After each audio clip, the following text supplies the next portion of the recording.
So we will now go to google.com, then click sign in, then dun tayo sa create account. Click create account for personal use, for my child, or for work and business. So for my personal use tayo. So enter your name, and also your last name. It can be optional, pero sa atin, kailangan natin yung last name. So month of your birthday, year and day. So also your gender. Then click next. Then, dito magke-create ka na ng username. So, your username could have letters, numbers, and periods. So, makikita nyo rito, may mga ini-input ako na taken na. Pero sa baba, makikita nyo rin na may available usernames na pwede kong gamitin.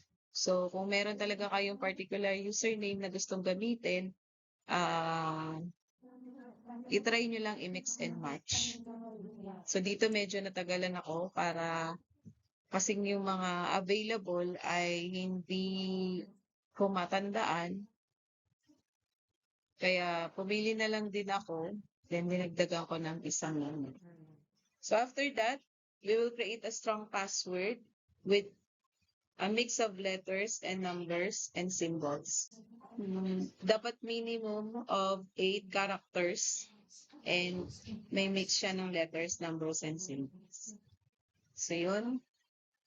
Click next. Then, add recovery email. Skip natin. Yun, meron na tayong email address. So, privacy and terms. I agree lang. And then, dito, the first letter of your email ang lalabas. So, ayan na.